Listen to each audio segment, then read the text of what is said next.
Hi everybody, it's Galactic Man Larry here again with another Masters of the Universe action figure review, and today we have a Masterverse figure, the second I've ever reviewed, the second I've ever opened, well, I'm about to open. Here we have him, the 40th anniversary He-Man. This figure has been out there for a while, and yeah, I'll be reviewing some figures that have been out there for a while because I just like got back to this line, you know. And first of all, you can see this very cool like packaging reminiscent of the old style, you know.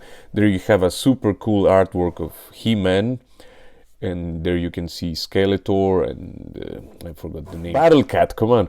And there you have He-Man, most powerful man in the universe according to themselves, you know. The very cool 40th like hologram there or logo, whatever. And yeah, 30 points of articulation. You can see He-Man, a couple of hands and a couple of weapons, like his trademark accessories. Let's take this guy out of the packaging and see how good he actually is. And there you have him, the 40th anniversary He-Man, equipped with everything he comes with. And yeah, I had to remove this bracelet to properly equip the shield because it was a bit of too thick, you know, too much stuff to. I mean, I guess you can do it. Surely you can, but I ran out of patience and I just did like this. But yeah, you can see first of all the power sword here.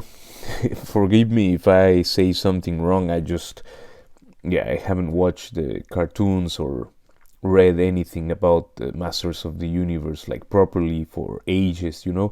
But you can see this thing is all bent. I didn't do the hot water thing yet. I will get this straight, but this is how it came out of the packaging.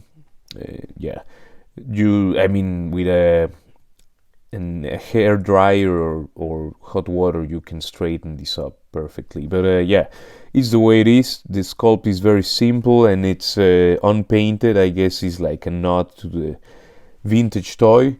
But I think that I might paint this one. I don't know, I feel I could do that, you know. Maybe not. Here you have also the axe. I don't know if this is the power axe or it's just some axe, but there you have it with the detail. And yeah, and then you have also the shield, which was it wasn't that easy to put on, so I'm already, you know, you can see it's not easy to take off any either. And there you have it, a typical He-Man shield. He comes also with this chopping hand, I guess Triclops and who else, I mean many other characters have these hands as well. All the hands in this line, I mean, as far as I know, I think they always have a horizontal swivel, which is a bit of a huge shame because I mean, oh. Of course, I had to. Yeah, no, actually, this hand has a vertical swivel. I mean, that was exactly what I wanted to say, and good that I'm wrong. Yeah, so you can do the sword lifting thing properly and say I have the power and all of that. I think every figure of this line, because they have melee weapons and all of that, should have vertical swivels. I don't know what they actually have. Again, I'm just starting to open some figures of this line. And yeah, you can see the guy, he has a lot of like shading. It's nicely applied. It's not like super like detailed, it's just like here and there, but hey, it gives it some depth. And he has a very nice wash for the fur here and for the boots. Nothing on the belt, which is a bit weird, or here in the bracelet, but hey, he has some, you know. Also in the face he has some, if I'm looking right, a little bit of shading. And the hair also has, if I'm right, like a wash. Yeah, it's nice, you know, to have these kind of things. It always makes the figure look better. So he came with this bracelet equipped. I removed it because I was having difficulties mounting the shield. And now let's check the articulation. The head is on a ball peg, which goes mostly backwards and forwards, and I think nothing to the sides. Yeah, it's just like a swivel there, but the head is on a ball, so but actually you don't have a lot of clearance there for a very little amount of tilting. Looking up is okay, could be better definitely. Looking down I think is good. That's the profile of this guy. Again, the arms can lift up to a T-pose, but not more than that. You can turn them, of course, all the way around. How they can go like almost straight downwards, but not more. I mean, in my opinion, they could have given more clearance in this direction also, like, but it's fine. I mean, that's as close as I could bring the arms, I think. Maybe I'm wrong, but yeah, I think it's fine. Double jointed pinless elbows, which can go that far. Let's see how far this one can get. Of course, it is a bit less hindered, but yeah, just slightly over 90, I would say. But yeah, it's better than 90 definitely. The hands, again, this one it has a vertical swivel, which is perfect. That's the weapon wielding hand, and the shield goes in and out, and I think that's good for the shield. That's the detail on the bracelet, just painted in orange. This one is cast in orange plastic. The diaphragm can go backwards that far. It's not much, but it's something. Forward, almost nothing. That's a bit of a shame that they didn't give enough clearance, but it's a little bit, you know.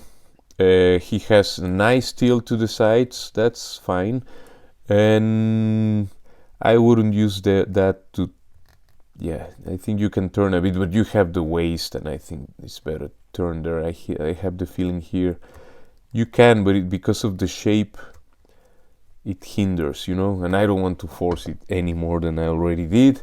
The legs can do that much splits. I think that's good for the bulk of this guy. He can kick a little bit backwards, forwards